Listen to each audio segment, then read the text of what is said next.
This morning, President Trump and the First Lady went to St. John Paul II's National Shrine in Washington, D.C., where they laid a wreath and observed a moment of silence.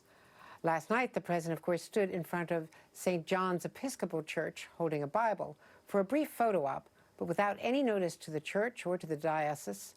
Father James Martin, a Jesuit priest and editor-at-large of America, a Catholic magazine, tweeted, "Let me be clear, this is revolting. The Bible is not a prop. A church is not a photo op. Religion is not a political tool. God is not your plaything." Father James Martin is the editor-at-large of America, the Catholic magazine, and Reverend Marion Budde is the Episcopal Bishop of Washington, D.C., and they both join me now. Thanks so much. Father Martin, first to you. I presume that the president's trip to the shrine of St. John Paul II was pre-approved, that the church, the Catholic Archdiocese, was well aware of that. Well, apparently not, because the Archbishop of Washington, Archbishop Wilton Gregory, this morning, just condemned it as baffling and reprehensible, and saying that it was amazing to him that a shrine would be used in that way, and that a religious site would be manipulated in that way. And so he clearly thought of it in the same way that, that the bishop, the Episcopal bishop, objected to the use of her church, or the diocese's church, as a photo op. And so I sometimes wonder, does he know what John Paul stood for? Does he know that this is a pope who actually worked with protesters during the Solidarity movement in Poland? Does he know that Jesus talks about blessed are the peacemakers? So these are apparently just photo ops where he's using religion and religious imagery to bolster his political situation. Father, I apologize because I assumed, since it was on his schedule, unlike what he did last night, that this had been worked out with the Archdiocese. And I have to confess to being shocked by that. I should have known. That is my error. To Bishop Budde, I listened to you last night when you first expressed your outrage. Let's talk about what happened at St. John's, which took all of us, and certainly a lot of the peaceful protesters who were cleared from Lafayette Square with no notice before the curfew had even taken place, which Mayor Bowser has objected to as well. Right. I mean, it's the entire scenario, starting from his very worrisome militaristic remarks at the Rose Garden, threatening military force to any state that he doesn't deem adequately responding to the protests, then having the park and the front of the church courtyard cleared with tear gas and officers in riot gear, and then standing before the church holding our sacred texts as if they were symbols that he could appropriate to bolster his, or to vindicate or to authorize his political and statements and positions. And we just felt, I mean, the real outrage is what's happened in our country. The real outrage is the racial violence that has been perpetrated against people of color for generations. But to use the symbols and the sacred spaces of our tradition to justify or to bolster his positions were something that we had to address immediately and disassociate ourselves from completely. And Father Martin, you were certainly very active last night speaking out. Tell me more about the Archdiocese's position and why it is so deeply offensive to you to have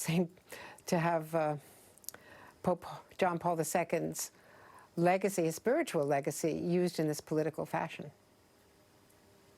Well, I think, as the bishop was saying, to have anyone's spiritual house of worship or legacy used in that way is really reprehensible. The Archdiocese of Washington condemned it today. The shrine is owned by the Knights of Columbus, so it's separately operated. But I would just say that to look at someone like John Paul, who stood up and said racism is a sin. I found a quote from him from 2001 where he said, "Love for one's country is a value, but it can turn into," listen to this, "self-exaltation, the rejection of diversity, and forms of nationalism, racism, and xenophobia." So in other words, what's being proclaimed by the actions of the president is in direct opposition to what St. John Paul had talked about. And so again, these symbols are being used for political purposes. And I found that last night, holding up the Bible, after you've dispersed a crowd of peaceful protesters with tear gas, to go there and to say that we have the greatest country in the world while holding up a Bible, I thought was pretty much antithetical to everything Jesus stood for. I agree. Absolutely agree. And of course, go ahead, Bishop. No, it's everything that the Bible teaches about love of neighbor, love of God, striving for justice, respecting the dignity of all people, was used in a calculated way, to say that God was in some way favoring or supporting a position that is antithetical to the teachings of Jesus and to the God revealed in both the Jewish and the Christian tradition. And St. John Paul II, St. John Paul, of course, was not only the leader of Solidarity, but I know his ministries here when he was in Denver. I remember covering him as well as Denver as well when he was on his way to South Korea for the youth ministry. What he represented in every way, Father Martin, was so different from what we are seeing today. Absolutely. The church has what's called the preferential option for the poor. Pope St. Paul VI, John Paul's predecessor, said, if you want peace, work for justice. So as Bishop Buddy was saying, it's not simply about standing with the poor and the marginalized, as Jesus did.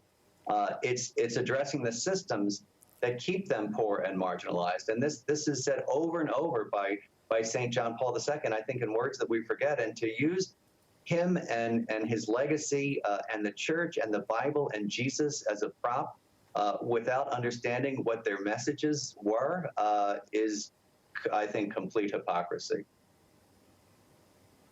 I would also like to say Bishop that Buddy, is there anything the community can... Go ahead. Yes, speaking to the community, speaking to our nation, speaking to rising generations who are looking for hope, for a possibility of real reform and real change.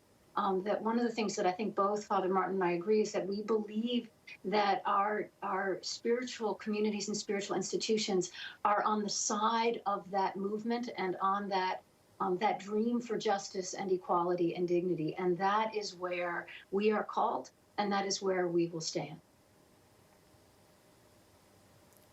Well, I thank you both. I apologize for the delays and some interruptions, but thank you so much for your message, and I really appreciate your joining us here today.